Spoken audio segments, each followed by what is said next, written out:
Travis Boak, yeah, he's just a little bit of tightness in his hamstring, so we're not going to take any risks in a JLT game. And he's had a great pre-season, done nearly all the work, and he's very fit at the moment. Is that very precautionary and doubt for round one? Very precautionary. Yep. So you're confident he'll play round one? At this stage, yep, tracking along nicely round one. So what about the others like Jared Pollock and Wingard, also with the hamstrings? Are you confident they can run out tomorrow? Yeah, it's going to be a hot day here, 35, but look, they've got some minutes they have to get to for us. So we have, the good thing about JLT, you get to have 8 on the bench, so we'll keep 2 or 3 over, and they'll play a certain amount of minutes and come out of the game, and these guys will come in. So we're very confident they'll get through those and get through them well. Beyond the loading times you want to get into the play, what else are you looking for tomorrow? Look, we some of our entries, all the stuff we've talked about pre-season, we wanted to work on. So a lot of us about our entries inside 50, wanted to improve that. We had a little improvement last week. We just didn't get the amount of inside 50 which you normally get. Every team wants to work on their defence and restrict the oppo, so we're no different.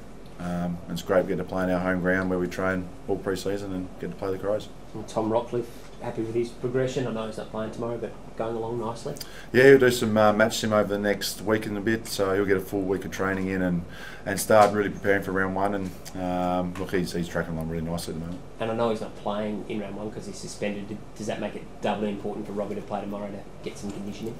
Yeah, that's right. You're going to have 2 or 3 weeks off now after this game. So there are some Magpies games. Whether you roll him out on one of them, I'm not sure. But look, Robbie will play most of the game tomorrow, and we expect him to play well. What about the forward line? Obviously, I think he kicked 8 or 9 goals against West Coast in the first JLT a couple of weeks ago. Is that still an area you're looking to fine-tune and improve with a few new pieces coming in this season?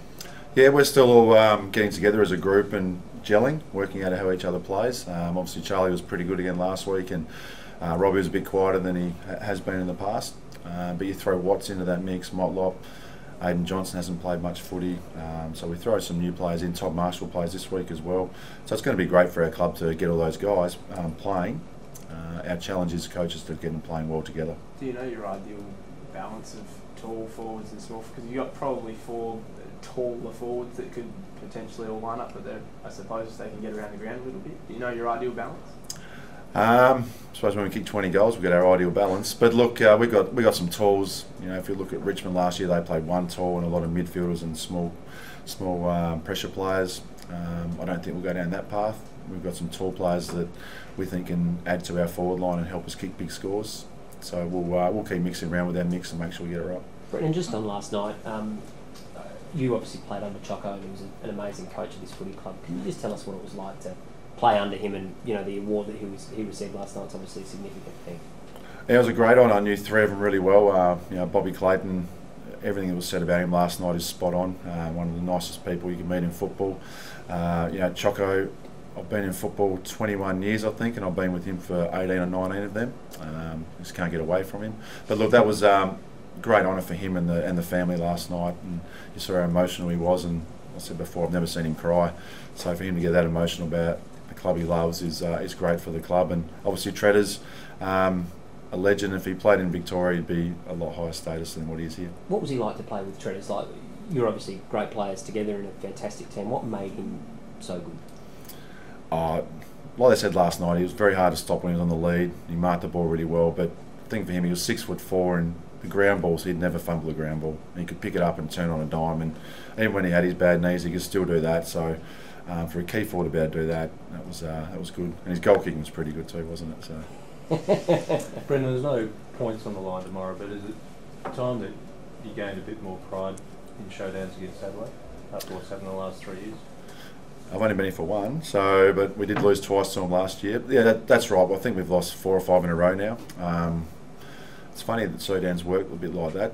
There's times when we won 10-11, they won 8 or 9. It just goes in cycles. But yeah, we're ready for that cycle to finish and start becoming our wins. Like I said before, it's great for them to come to suburban ground in the Alberton, get all the Crow supporters down into the heartland, and hopefully get a good result here.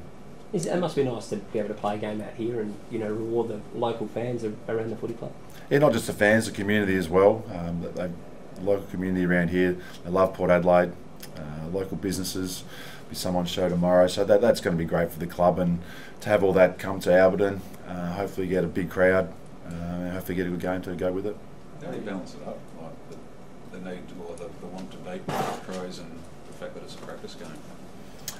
Oh, we try and win every game we're in. Doesn't matter if it's JLT or practice game, internal trial, whatever it is. We're trying to win every game.